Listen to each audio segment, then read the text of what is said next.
folks, you've been very kind to me, bearing with the irregularly lengthy shows.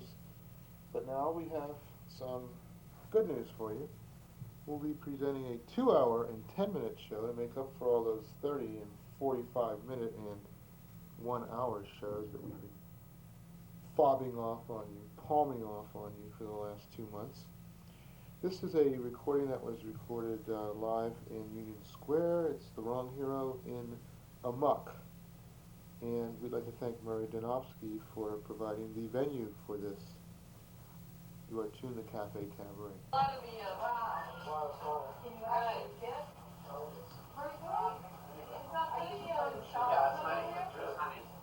Also, yeah, we still keep the cover on, probably. Tell a joke. Yeah, tell a joke. Oh, okay. You must tell the joke. You must.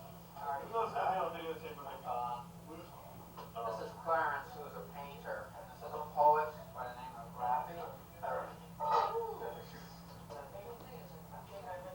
Sorry. Nothing. Garden parties. Too much. I see. Well, anyway. I've been going to a lot of parties recently. Absolutely. I was reading the newspaper the other day. These doctors were researching marijuana, and they researched it for a couple days for a while, and they concluded two things. Number one, there were studies. The results of the studies were inconclusive. Number two, they decided that it warranted further study. Yes, and I think that's very insightful. I think that's called right science.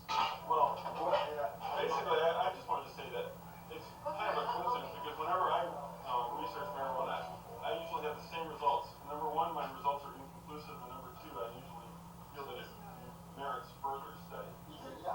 But anyway, that's my only joke. And now I would like to introduce someone who has many more jokes than me, the wrong hero. We have a professional comedian here. Oh, really? You are a professional. Well, an amateur. No, I thought maybe you really were. I'm sure he has. That's even better than the powder. That's actually where I started. They said I was a semi-professional, so you only have to... Where are all these machines? One time he did. Really? Anyway, Do you do these things? You guys know? Yeah, he goes to the band. What's the name?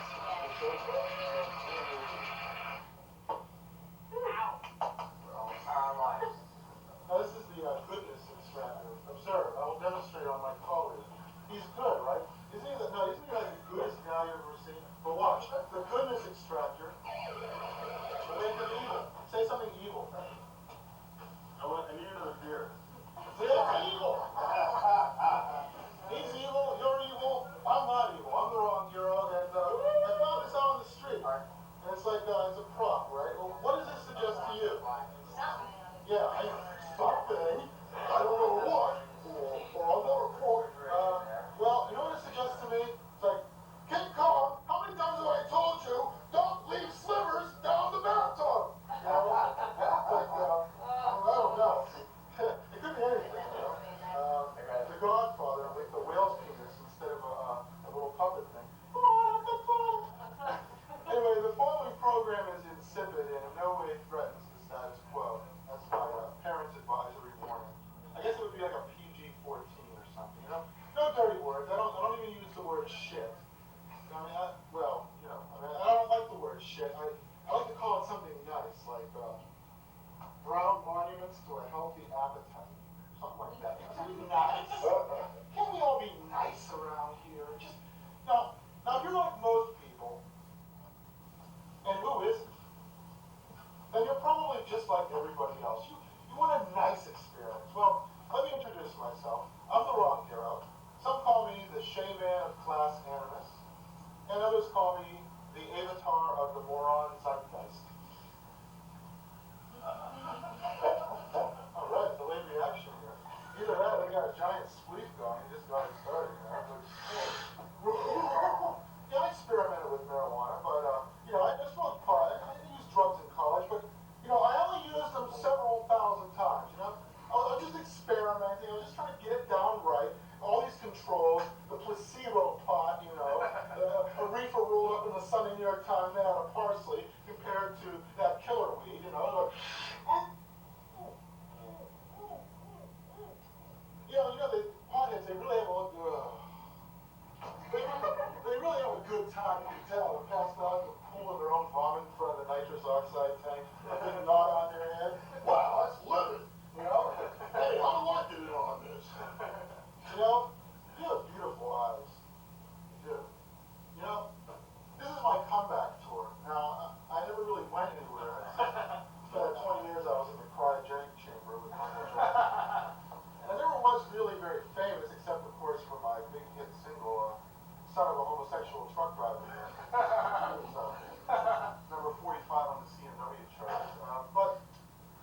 boys' home for 9 months, and I knew a kid named Harvey. And it just so happened that the toilets in the boys' home were hard metal toilets. So, needless to say, the kid came in for a lot of teasing, and he decided to confide a secret. You know, my mother calls me Moki. Don't tell anybody. And so, of course, the next opportunity I get, hey, Moki! I'm never trusting you again. He betrayed, you know. So, Captain.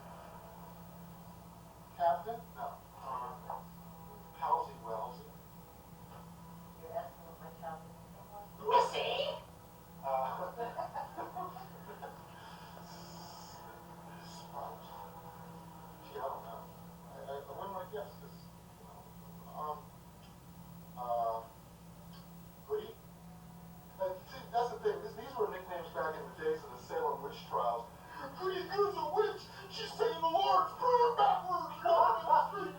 You ever try this? I mean, it's not easy. Forever and ever. Power, kingdom, glory. Ah! You know, that would be enough to drive you satanic. You're gonna kill the love of killing forever and ever. So anyway, I'm the wrong hero. Alcoholic. Drug addict. Easy guy to shop for around Christmas time. The Nebuchadnezzar of Smirnoff vodka in my stocking, please. You know, I want a bottle of vodka so big I need a little hand truck to carry it around, you know. Not that I haven't had a drink in 6 years. Hey, can I have some of your beer?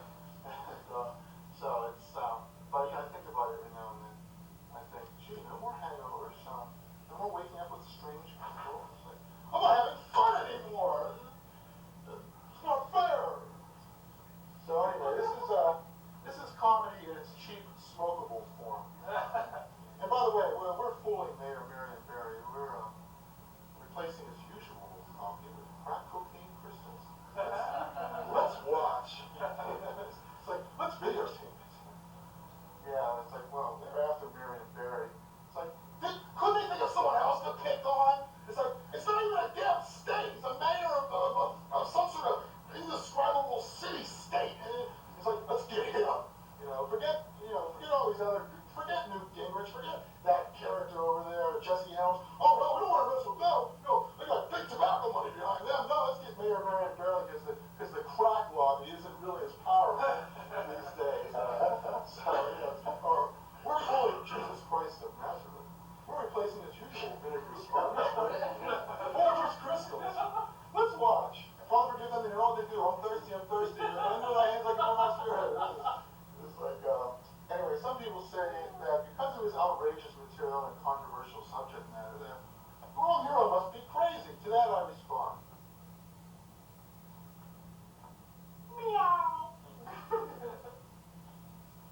January was Trauma Awareness Month, but I was too frightened to mention it until now. I gotta tell you, I gotta confide in you especially. I'm in a quandary. That's a laundromat run by a duck. Don't worry, no one else is gonna drink out of this. I had all sorts of great jobs, when I was a kid. I'd just take anything that came along. Like my dad, this man, he must have been a job counselor in a past life. Dad, what kind of job should I get? Oh, a cigar store clerk. Gee, Dad, nuclear physicist, brain surgeon, cigar store clerk. That's the prestige ticket for you. Oh, the girls will come flocking when they hear you're a cigar store clerk. But I got this job at this place called Timothy Leary's Crazy World of LSD. Because the cigar store, cigars are bad, And it's like an Army Jeep, 10 cents. A piece of wood, $1 million. But anyhow, that got to be kind of a drag, and so I quit. I got a job at the Class Warfare Shopping Mall. First I got a job at Proletarians Are Us. Someone would come up to the counter and say, can you help me? It's like, oh, pay off the way you had it, fuck! Then I got a job at Bourgeois.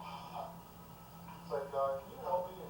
No, I'm busy working on my novel, which is about 3 generations of my immigrant family. Go bother someone else. Finally, I got a job at the Rich Store.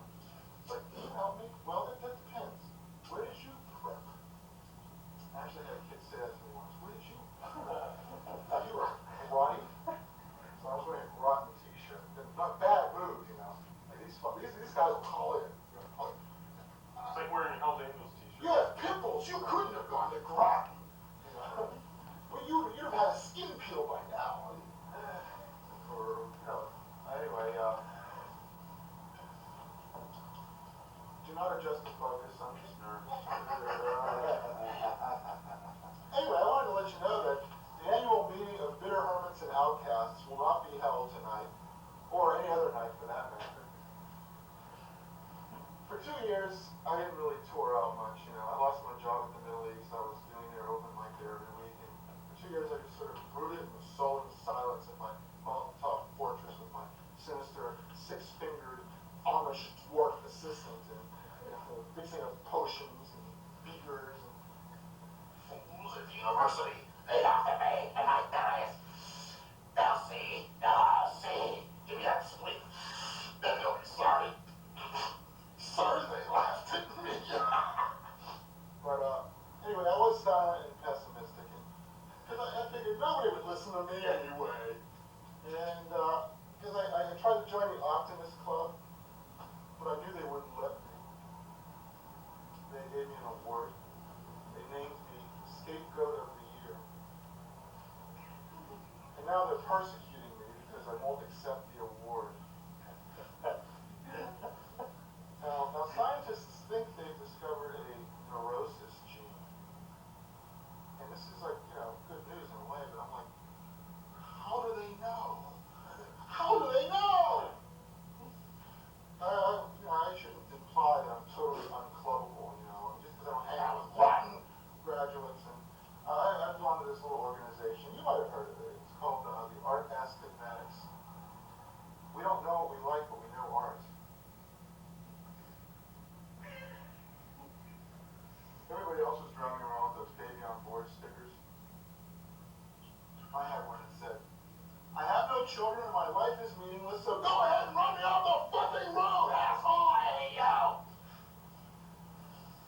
I also had this bumper sticker. It's a braille bumper sticker. It says, if you can read this, you must be blind. But I got rid of those. You know, I don't want to draw undue attention to myself. So now I've got 2 simple bumper stickers. Honk if you've betrayed our Lord. And ask me about my eternal torment. Because, you know, when that Big Mac truck comes along, it sounds like a cow. Drives me off the side of the cliff. I'm ready. And, you know, I'll be reaching out of the cab of the truck, or reaching for that little Mac bulldog and going, dog. The truck will go. Well, that's kind of downbeat. Let's get happy now. I went from 0 to 60 in 7 seconds. And now I'm 100 years old. You know, on the way over here, I was thinking, everything is coming my way. That's because I was driving on the wrong side of the turnpike. Everything is coming my way. And anyway, I got pulled over by a cop. It's like, what were you doing driving on the wrong side of the road? I got all these stock answers for policemen who stop me. You know, stuff like, I just do what the gun tells me to. Or, here's $1. Buy your wife some fishnet stockings and a whip. Or, well, it's like this, officer. Every time I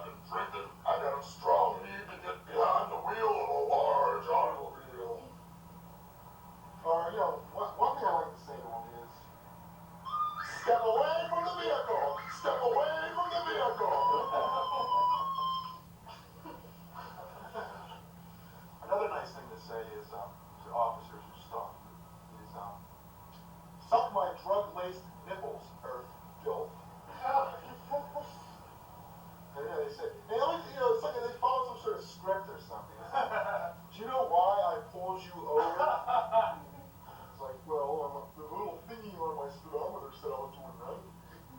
Yes, well, yeah, red skeleton mode here. Ooh, yeah, I'm freaking but, yeah, it's like, do you know why I pulled you over? Well, because the donut shop was closed and you're too cowardly to chase real criminals? Maybe. But, those are just some strategies, and I wouldn't suggest you try any of those, because, of course, you're not incredibly, inhumanly powerful aliens like me. But, no, I like to play a nice little game when they pull me over. It's called Nice Victim, Mean Victim. And the thing with these police, it's like, if you call them sir, 50% of the time you get off the hook.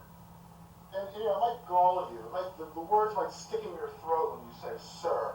So what you do is you pretend that sir really means fatso. Yes, sir! Yes, sir! Oh, yes, sir! Yes, sir! Yes, sir! Yes, sir! So he's like, well, you were driving on the wrong side of the turnpike. Can I see your license and registration? Tell me, what exactly did you think you were doing? And you say, oh, I'm sorry. Sure, top of the morning to you, officer. What's a police captain like you doing a pound in the beat? Well, it's like this. I was pretending the accelerator was a policeman's head because I was sucking on a cube of LSD, and I wanted to get home before I melted. Officer Coffee and Donuts sitting and picking your ass at a Dunkin' Donuts at 4 in the morning, son!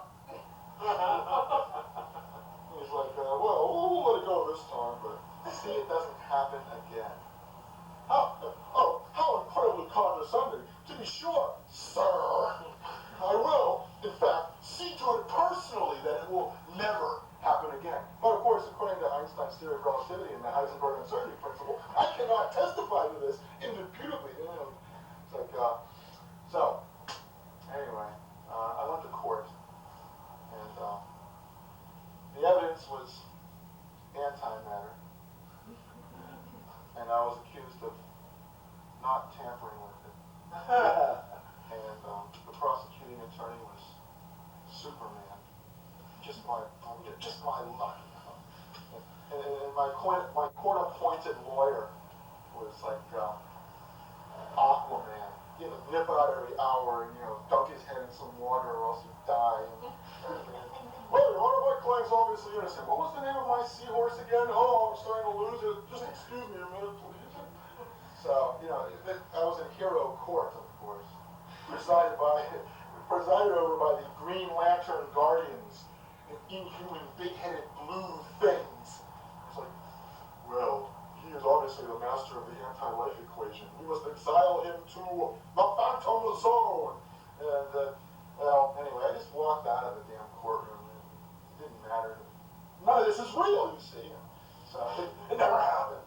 But I'll tell you what, you might think, well, how do you get the money to dress up in this incredibly fancy costume, Where do you get the money in the free time? I mean, you must be a wealthy millionaire playboy or something to be able to do this.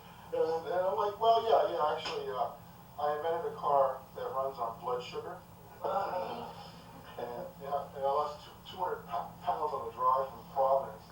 It's just a good thing I picked up that hitchhiker. I was going to buy a Saturn car, but then I started thinking about it. What were they thinking when they came up with the name Saturn? It's like, what should we call our new car? We call it Mars, the Mars Marauder. Now, Cold War's over. Call it Venus. No, we want the whole demographic. We want the young men in 18 years old. We want that. I know. We'll call it Saturn, the figure in Greek mythology who devours his own children.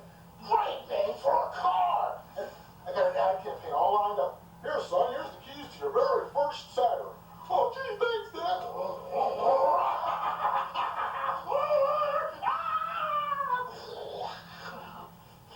Saturn, because you don't want your children to outlive you.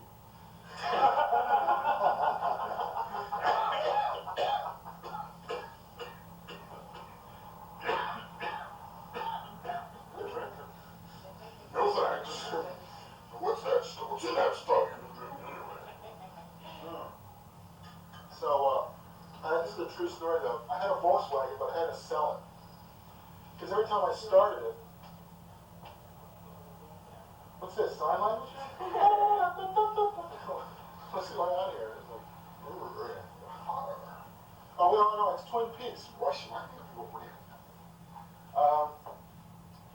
Yeah, I had a Volkswagen, but I had to sell it because every time I started it, it would go, Warum. And in German, warum means why. You know, I'm not going to have this car. Why? Because I'm too lazy to walk anywhere. Why? Because the military industrial complex built the highway system in 1956 so that the tanks would have somewhere to roll down when there was a civil insurrection in this country. Why? Because people are so shackled in their cars, they don't have time for a revolution. Why? Because they're indoctrinated from birth to believe that they must drive a car to be viable. Why? Don't ask me. I'm not a stupid fucking Nazi mobile guy.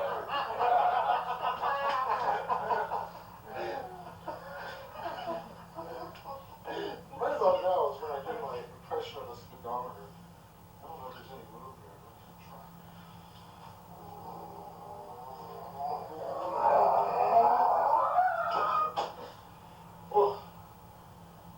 Oh, that takes a lot, huh? What's this thing? It's a chin-up bar for Aquaman. Da-da-da-da-da-da-da. It's a sword for the force. I cannot tell a lie. Pinocchio! It's like, hi, I'm with Barnum and Bailey Circus. I'm the new unicorn. Whoops. Surely you remember that scandal. They had this horse and they glued a fucking horn on its head and called it a unicorn. How cruel. Like, Mommy, that's not a real unicorn.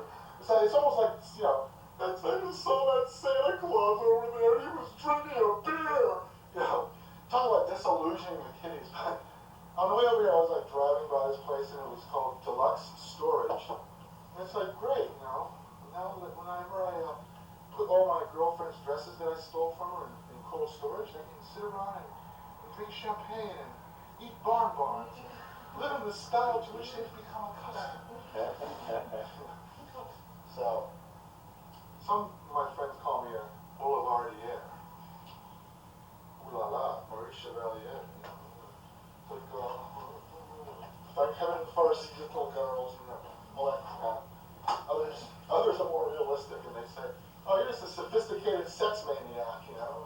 So I did my laundry the other day and my laundry is kind of like my sex life because, that's not why. It's like my sex life because it happens twice a year, takes 12 hours, weighs 200 pounds, costs $20. All the parallels. Now we're getting into the blue material. Blue Hawaii. Oh, Odin, this is the Thor sword. Jeez. Anyway, I think I should have quit with the first one, right? So, got this instead. Darth Vader's left lung. It's like, King Kong, that nose ring's a little too big. Don't settle for second best, baby. Don't cry for me, Argentina. Hi, I'm intergalactic Uncle Sam. An intergalactic accordion player. We're in an intergalactic spell 17. You'll never hear those three words in succession ever again. Okay? Intergalactic Stalag 17, not in this life, okay? Anyway, all my friends brag, because, you know, they all have kids and stuff, and what do I have to brag about, you know? So I go, oh, my little kid, he's so cute, he just went to kindergarten, I'm taking pictures of him, oh, he's just so cute. Well, left an ejaculate onto a handkerchief last night. I'm digging myself even deeper, and it smelled like a petunia. Actually, it smelled like oysters Rockefeller. Actually, well, anyway, you know, masturbation, it's not a big taboo anymore, thank God. Thank God, what would I do, you know? But, the way I see it, masturbation is the poor man's Nintendo. Keep that in mind. Now we have some musical guests here, and they'll be joining us shortly. But I just wanted to say, this thing with women, I'm sorry. I do everything I do. It's wrong, you know. No matter what I do, like I leave the wet towel on the bed, just like she likes, you know, and all that stuff, and somehow it doesn't work. And I let the flies accumulate around the baby's cradle, you know. She likes that. Give the baby something to play with. You know, she just. And also I woo her, and you know, I sing to her and stuff. You know, you're going like, oh, he sings to her. But the only songs I know are blues songs. You know, so like, well, you can sell your car and you can't get half the same morning. You know, it doesn't create the romantic mood. Like, and the bees made honey in lion's head. Good God. You know, it just doesn't warm her up. You know, or it's like, I got a yellow girl I can't keep. You know, she just doesn't get it somehow. He doesn't like that. And also I got to work on the pickup lines, because more fish in the sea than one, right? It's like, oh great, thanks Dad. You want me to go out with a fucking mermaid or what? But it's like, you know, I think you and me were together in a past life, and you owed me money. Or, hey baby, what's your fucking sign, huh? Or, I like to leave Jehovah's Witness pamphlets on the bar in lieu of a tip. Or, I don't believe in mouthwash. Mouthwash only kills the weak germs. Who wants to walk around with a mouth full of strong germs? Doctor said if I have one more drink, I'm gonna kill myself. Where's my beer? Or, I'm working on a book. It's called Being Codependent, Overcoming Codependency with the One Person Who Matters More Than Anybody Else in the Whole Wide World. You know, actually, my girlfriend's an existentialist, so I gave her a disengagement one. She wasn't too thrilled with that, so, you know, I figured, well, maybe it's time for us to break up, so. But I tried to let her down easy. I said to her, baby, every time I make love to you, very white mode here. Every time I make love to you, I see God. And he told me to stop going out with you. Maybe I shouldn't have proposed marriage to her in the voice of Astro from the Jetsons. Are you ready, Ralph? The Ralph just sort of put the icing on the cake there. Like, you know, they say Washington never told a lie, right? How did he get laid? He never told a lie. It's like, hey, I'm the biggest slave owner in Virginia. I got wooden teeth and buckles on my shoes. My powdered wig is tended to 3 times a week by my 1,500 slaves. You know, it's like, you know, chopped down a cherry tree and I told the truth. Wow, that's quite a qualification. Yeah, I want to have your babies. Threw a silver dollar across the Potomac. Yeah, I'm there. Great, what a great stock investment scheme. So, anyway, you know, I think when I have a kid, I'm going to go to the hospital and the nurse will hand me my newborn wrapped in swaddling clothes. And I'll say to her, don't bother wrapping it, I'll eat it here.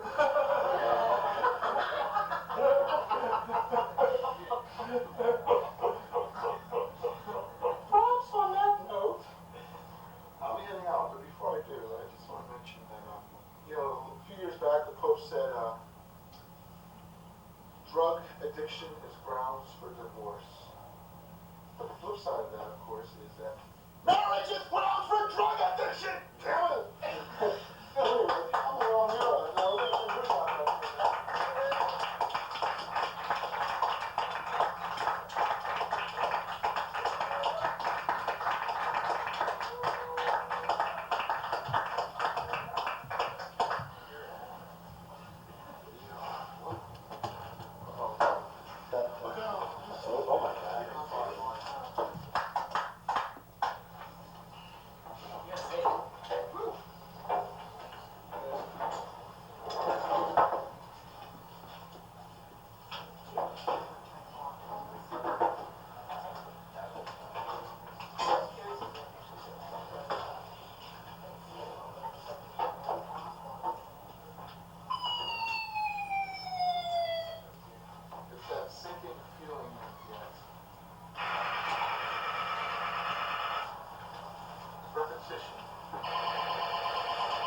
It's enough to drive you?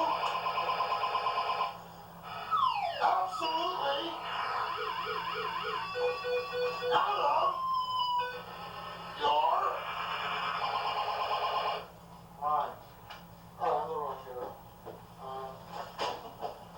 Well, Mr. Clinton, due to the cutbacks in NASA funding, we can only afford part of the uniform. Jiffy Pop, the magic tree. Whoa, that's a real magic tree. Hello, welcome to the first International Surrealist Conference. It's like, well, sometimes I'm good, and sometimes I'm very good.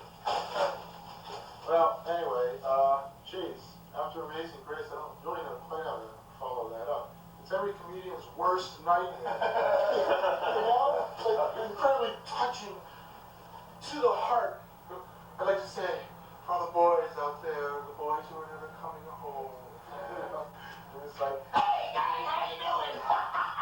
You know, so, ahoy, arr, matey. That parrot's been all around the world from Madagascar to New Providence and Bimini. And sure enough, when he hears the words, pieces of meat, he knows what he's talking about. Pieces of meat, pieces of meat. Sure, he's seen 275,000 pieces of meat. Spanish forward, yeah, arr, matey. So I don't know, this is no way to really follow it up, but I'll try. Well, first I should say, you know, I'm not supposed to get into politics and stuff like that, but I think that drugs should be legalized. I think that marijuana should, I think that amphetamine should be legalized, and I'm going to lobby 24 hours a day until it is. I think that LSD should be legalized, and I'm going to lobby 146 hours a year. I think heroin. Oh, sorry, man. Kind of nodded out there. You know, Starbucks. You read my mind. I was just thinking about it. I went to the coffee connection. The wheat-roll paintings are gone. Instead, it's a Starbucks. And Starbucks is just basically, you know, gourmet coffee is just drugs for people who miss the paraphernalia. You know, that hissing espresso maker. You know, and it's like, oh wow, man, I gotta get my fix. Just pump it in there. So I don't know. It's the thing about drugs though is if you're a drug user, then the people that you end up hanging out with most of the time are junkies and fuzz. Junkies and fuzz. There's a name for a band. We're the junkies, we're the fuzz, and we're the green fuzz. You know that song? Look out, babe, we're coming fast. All the others are in the past. Get yours. Come on and let us get you high. We're the green fuzz. Oh, it's great. This is a wonderful song. So terrible, it's just sublime, but sort of like this sexy fun. But anyway, you hang out with junkies and cops, and then, you know, like, when you're a kid, you know, you're taught that drug users are bad and the policeman is your friend. But drug users, they're all like, yeah, hey man, take my car, it's okay. You know, go give me some reefer. And cops, they're not your friend. It's like, yeah, all my friends are like murderous psychopaths with an evil glint in their eye and a .38 Magnum in their socks. You know, so it's like, you just know that once you enter that world, you can never come back. And that's another song. I want to come back from the world of LSD by the Fee, Fi, Fo plus 5. And see, it's obscure band time. I think I had about 3 cups too many of that yogi tea. Time to slow down. You know, there's an old saying. Whenever it rains when the sun is shining, a policeman is beating his wife. Actually, I just made that up on the spot. It's not an old saying at all. My most embarrassing moment, I'd like to share this with you. I was being crucified on the cross, and they offered me a sponge soaked in wine, and I had to admit that I was a recovering alcoholic. You know, the crucifixion, that was no big deal. But anyway, you know what I like to do? I like to pretend that I'm a soldier, so I can smoke in hospitals. Nobody says anything. You're saying you took your tooth out. I got a tooth put in for this show. It's a gold tooth, lady. Me and Mr. Flint, that's my parrot. We're gonna conquer the 7 sails, you know, or the Spanish name. And, you know, gold tooth. I'll show you again. Now you go to the South Bronx, you know, I'm worth more dead than alive. What a comforting feeling. And, well, you know, because I had to go to the dentist, and I don't want to get into that, because anytime you say the word dentist, instant conversation, you know, sort of deadener right there. But I used Sensodyne toothpaste for a while because I had a sensitive tooth. Turned out it was a root canal. And, you know, well, you could lose the tooth or you could pay $1,190. Well, what a decision, you know. So anyway, I got the root canal, I got the gold tooth, but the Sensodyne toothpaste I was using was saying, caution, do not overdose on this. It's like, Sensodyne junkies, oh, you know, I just can't imagine. You know, my dentist, he's also my psychiatrist. And he says, your cavities are all in your head. Wow. He's also my pusher. Because like after a root canal, I was like, Doc, you gotta get more of this Percodan. No, like you can't have Percodan. You know what they are, and therefore you can't have them. But I will give you Tylenol with codeine. Tylenol with codeine? Christ, where's my cotton ball and syringe, you know? I gotta like blow this stuff up, get rid of the Tylenol. Yeah, you know, it's like, like that little dog in the cartoon. So, anyway, and why do people use drugs? It's all because of a poor upbringing. Well, not always, you know. Sometimes it's just because your dad's an anthropologist and he's down there in the Amazon, smoking yash, you know, out of big bamboo pipes and shit. And it's like, hey, Dad, what were you doing in that picture? Oh, never mind. But, no, my dad was the exact opposite. He was a meat and potatoes man. You know, his arms were made of French fries. No, his arms were made of French fries and his legs were made of steak. And I'm like, what is this nightmare world? Woo! You know, it was an awful lot like, so, and you know, when I was a kid, I used to think that the moon followed me around. Then I realized it was following my father around because he owed him money. My dad was kind of like a hippie. He'd say stuff like, son, I'm going to teach you a lesson I'll never remember. He was also like, you know, real overachiever type guy. It's like living his life through me and all that crap. It's like, Daddy, I got stung by a bee. Why wasn't it an hay? The sage advice. That's what dads really are. Mr. Dispenser of sage advice. And it's like, kid, you like to do things the hard way, don't you? Yeah, like expecting you to give me money instead of going out and earning it. That's the hard way, all right. That's a full-time job, asking for money, you know? It's like, Dad, can I have some money? Well, money doesn't grow on trees. I know money doesn't grow on trees.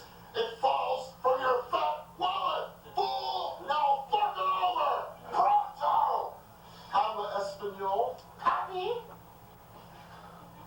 And it's like, well, you catch more flies with honey than you do with vinegar. It's like, great, we'll go into business. Fly catcher and son. What are we going to do, feed goldfish? What a lucrative money-making scheme. Ralph Brandon, move over.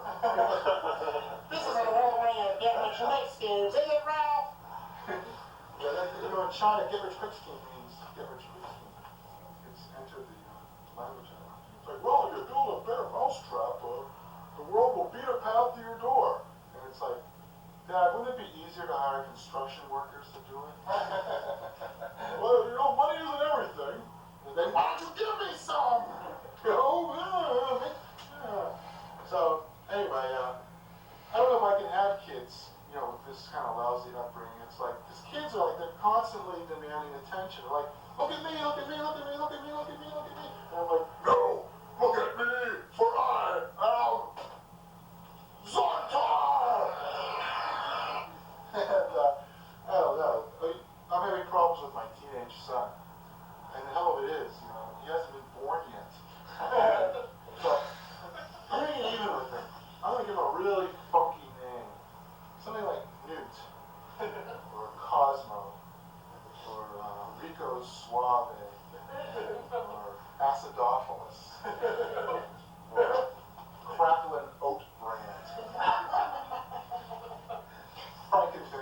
Chocula, something like that. Because I don't know. My earliest memory is my dad storming into the house and saying to my mother, "You left him alone and he's eating baby aspirin like it's candy and he's frying an egg on the stove." What's wrong with him frying an egg on the stove? In my shoe! And then I get older. Quit those shenanigans! You know, all these great funky words. Shenanigans? What am I, an Irish leprechaun here? Shenanigans? Lollygagging, gold bricking, you know, what is it? Where do you get these words?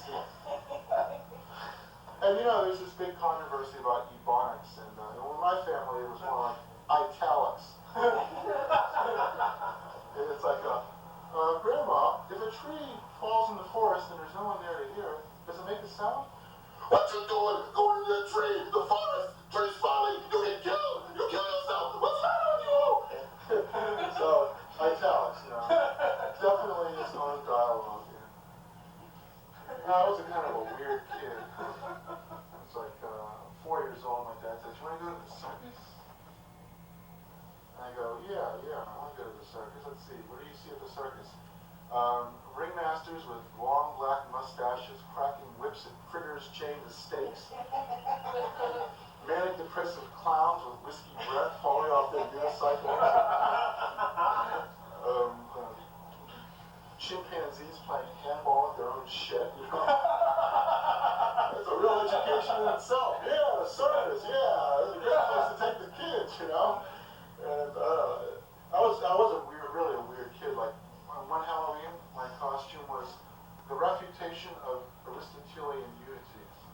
Got the shit beat out of me. That was nothing compared to the time I used to live in the housing projects. One time I dressed up as Superman. Don't do this if you live in a housing project. You know? Hey, look, there's Superman, get him! You know, and they had him in Pittsburgh, you know, we lived in Northview Heights in Pittsburgh. It was like, get him! It's like, boom! Boom! Hey, Superman! What happened to your superpowers? Boom! Not kryptonite, I guess. Boom! You know, but they were laughing so hard they couldn't really hit me that hard. I mean, I should get away. Should have worn my Flash outfits. I used to go to the public library and they had this record, Edgar Allan Poe, reading. He wasn't reading it, but it was The Telltale Heart by Edgar Allan Poe. But the record had skips in it. And, so I grew up, listening to it. Now, years later, I found out that the story goes something like, "True, nervous, very nervous, but why do you say I have taken leave of my senses? They have sharpened, they have not dulled." But on the record, it was like, "True, nervous, but why do you say I have sharpened my senses? They don't dull." It's like, you're walking down the street going, "True, nervous,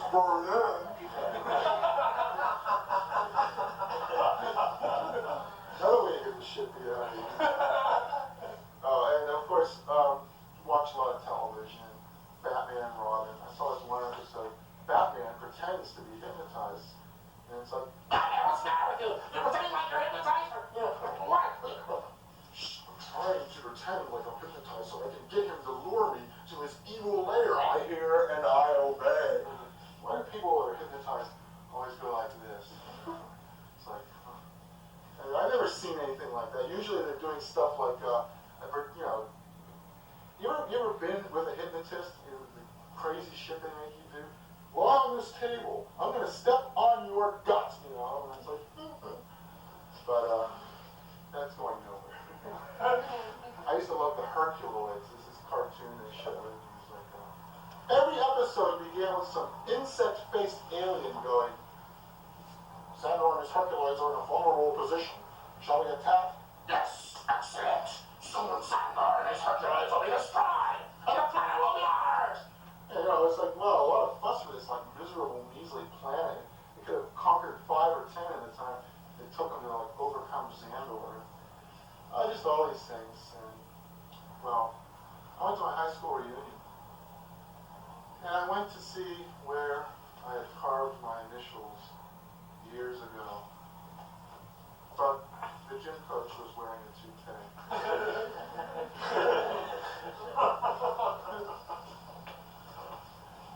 In 7th grade, they used to give us 20 minutes to eat lunch, and they would let us play music. And then there were the sentimental greasers with Blue Velvet, and there were the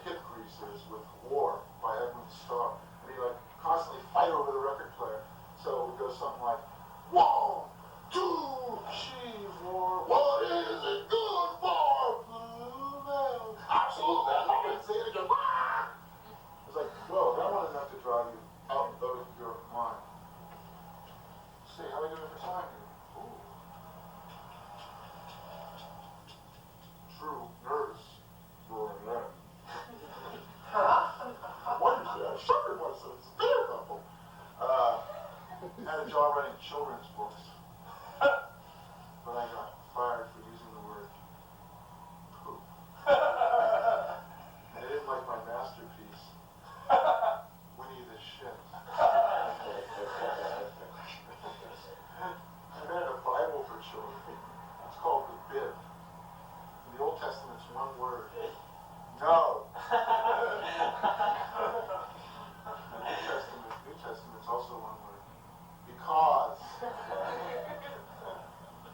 And now we're working on a lot of stuff, you know, like recombining genres. That's what you have to do to get ahead. It's like Dante's Peak in The Graduate. You know, you're ready to see my new movie. It was like, okay. I was like pitching some ideas to Hollywood, like Huckleberry Finnegan's Wake. A remake of a streetcar named Desire called Fucking Trolley Sluts. Triple X. That almost went over. Samuel Beckett's Japanese monster movie, Waiting for Godzilla. Steven Spielberg's production of Your Arms Are Too Short to Box with God, with a Tyrannosaurus Rex. And of course, Hanna-Barbera and Sophocles, the Yogi cycle. Yogi Rex, Boo Boo at Columbus, and Scooby-Doo meets Electro. It's like, I'm gonna kill my father. Let's see, Little Ho on the Prairie. There's a sitcom about a funeral home. It was called The Plot Thickens. I just know that when I'm 70 years old, I'm going to do my one-man show, and it's going to be called something like, I've got Alzheimer's disease and he's got mine, I think. I don't know. Pittsburgh, growing up in Pittsburgh, it's a great place, but you know, not much happens there. The last thing that happened in Pittsburgh was the Whiskey Rebellion. And that was like in 1790 or something. And it's like, I was thinking, you know, if I ever got involved with a rebellion, I would definitely want it to be a whiskey rebellion. You know, what would the slogan be? What's the political platform? That means it's time for you to float up to heaven soon. Well, we used to like sit around. The Steelers would be in the Super Bowl. It wasn't the Steelers though. It was the Steelers. And honest to God, they'd be sitting around, and you thought you were like in Long John Silver's evil den, because like all these Scotch-Irish guys get drunk and talking football. It's like, yeah, fire that Terry Bradshaw tore his head off, stuck a hand grenade down the stump. Sure, right. Yeah, all right, yeah, that's for me. But yeah, it could have been worse. I could have grown up down south. Now, here's the thing about the South: they're the friendliest, most hospitable people in the world, mostly because like they're so surprised that anybody wants to visit that shithole. If they're like, oh, you know, hey, come on here, have some of that yard. But you get on their wrong side and forget it. It's like, you know, when they're mad at you, they talk like they're taking a shit. It's like, what you doing around here anyway, boy? Get this thing out here.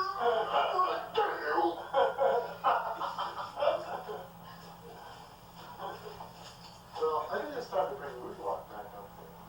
There is such a thing as too much of a good thing. So,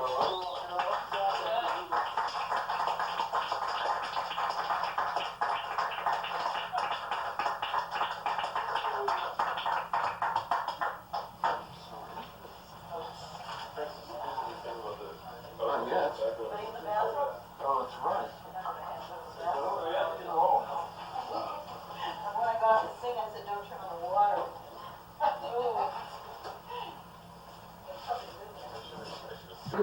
Phil was named Person of the Year by Music Cares, a charity that aids struggling musicians. He was honored for his work with children and... Stay tuned, because we'll be bringing more of The Wrong Hero live in Union Square. You're doing great. To me, you know, the next record is more important than the last award. Pat Boone.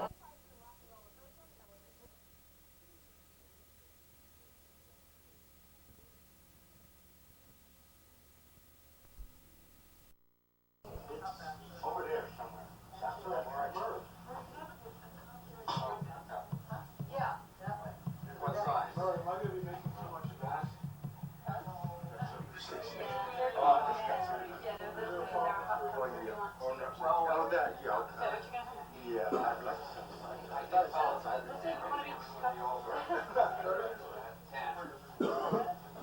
did say he was coming in about 10:30. I suppose if you'd like to go on for 10 minutes, it'd be okay. He probably won't be in yet, or if he does come in, Work around it, yeah. yeah. Yeah, that's right.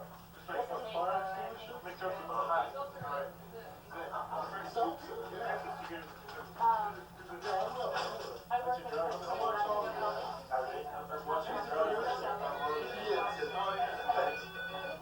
He's a producer. The police are coming. He's the booking agent. And this is a very attractive leather jacket. Well, that's good. I like the dog. Nice to meet you, Derek. Oh, no, I don't know. Did you get to see the drawings? I did, yeah. What is it? Yeah, I was cool. Oh, no, he's hypnotizing me. It's a hypno wheel. That's I'll call it simple. It is. Yes. From some unknown religion, take one of these things. Unknown. Like what, Zoroastrianism or something? You know, they bury it. If it was a known religion, I could tell you. Leary. What Leary? Oh, I like that. Leary. Timothy Leary. Oh, man. I already. I don't know. That's all there was. I guess I did. That's all there is. There is no more. Nice to meet you. I wasn't warmed up because I was in the city. You were excited to Keep going. Okay, See you soon. Thanks for doing it. Thank you. Oh, yeah, sure. Nice to meet you. No relationship to Harold. I wouldn't be very much too. So, well, folks, have a seat. Get yourselves comfy. Y'all come back now. Take your shoes off. What is it? Let's take your shoes off. We all got hookworm down here. Here? Yeah. It was like, take your shoes off down south. Man, that's a death sentence. I mean, God, the Beverly Hillbillies. You know, I did this thing. It was called the Ballad of Armageddon Clampett. You know, and it's like, they said, hey, Jeff, you were looking for some land up to the ground, a bunch of pitch blende, ore that is. Right. Okay.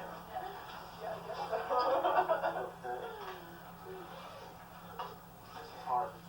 You see, I'm sorry, forgive me if I stutter and stumble while perfecting my bullshit rap. I'm deliberately blowing these jokes to make this trip look hard. But it's not really. Hey, looking good. Like the cello. Buddy Holly, right? He's the greatest, I'll tell you. There's a song called Tribute to Buddy Holly. Did you hear that?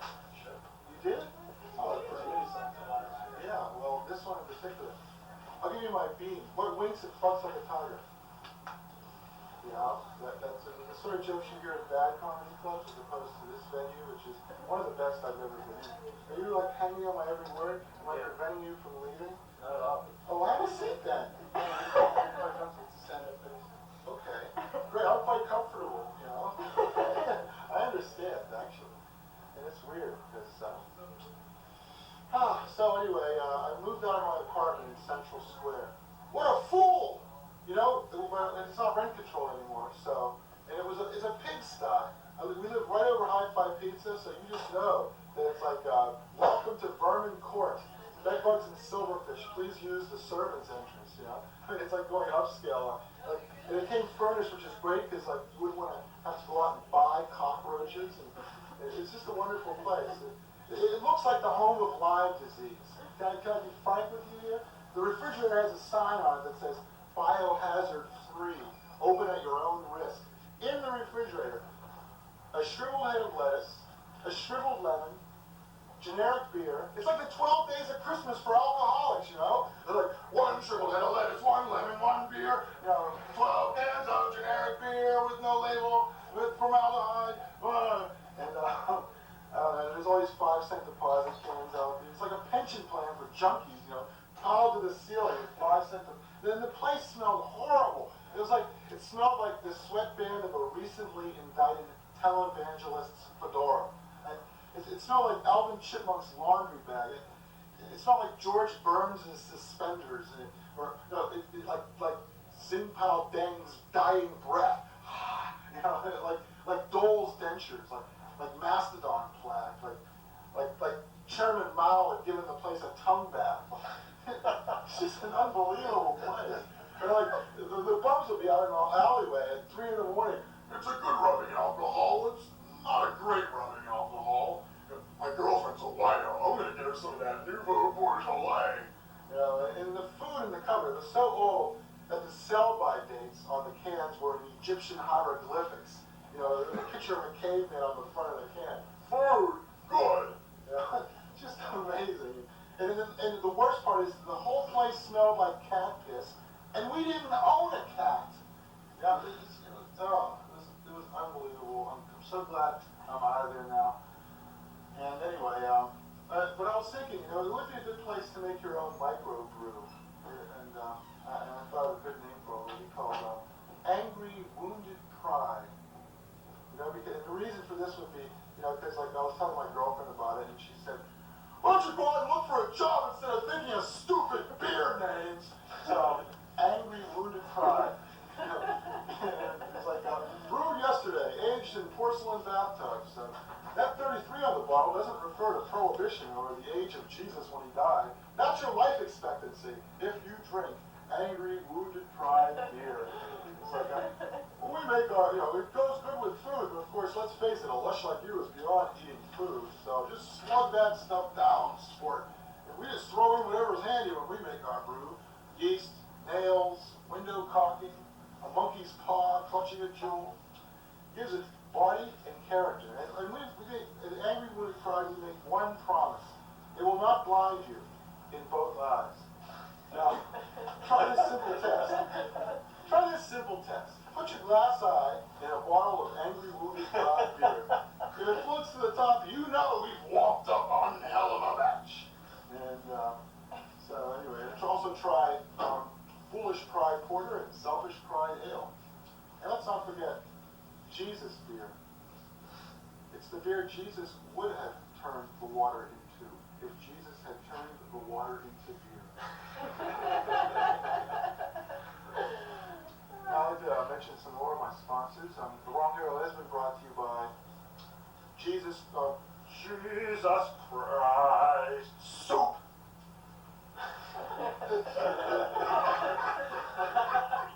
And by Destiny Light, 97% fake free. And by Anti-Ivory Soap. It's black, it stinks like shit, it sinks to the bottom of the fucking tub, but it's real good for your skin. Anti-Ivory Soap. And by Coke Light. Hey, what's the matter, Jim? Only half a line? Cocaine makes me nervous. If the doctor says, well, I don't stop snorting cocaine, they're going to take my nose off and sew a button on. Well, have you tried Coke Light? Coke Light? Coke Light, the decocainated Coke. 1 week later, say, I feel swell, and it's all because of Coke Light. Wrong Hero is also brought to you by the fine line of Blubber products. Blubber Light, Blubber Clear, Blubber Free, cruelty-free Blubber, free-range Blubber. I can't believe it's not Blubber. Blubber, come back to me. Teenage Mutant Ninja Blubber. And other fine Blubber products. And the Wrong Hero has also been brought to you by Move Over Butter. Fuck you, margarine.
KFC. Everybody needs a little KFC. That good home cooking just melts in your mouth. Then again, so does the mercury from a thermometer. Wrong Heroes also brought to you by Spam Light, only half the hog eyelids and brains of Richard's. And by the beer for breakfast diet. Brain fat just melts away like magic. And by the X-Lax side. Shed ugly brown pounds in seconds. And by Subvert the Dominant Paradigm, MasterCard and Visa. And also, Wrong Hair has been brought to you by Stuck in the 60s Incense, Inner City Rage Potpourri, Oppression Perfume, and from the makers of Silly String, Silly Putty, and Silly Sand, Silly Dynamite, Silly Plastique, and new Silly Plutonium. The Wrong Heroes also brought to you by Conspiracy Theory Peanut Butter. You'll never make it stick. And The Wrong Heroes also been brought to you by Pitifully Lonely Frozen Dinners. And our fine line of yogurts. Social Outcast Yogurt, Kundalini Yogurt, Death County Yogurt, He-Man Bacon Yogurt, Octogenarian Goat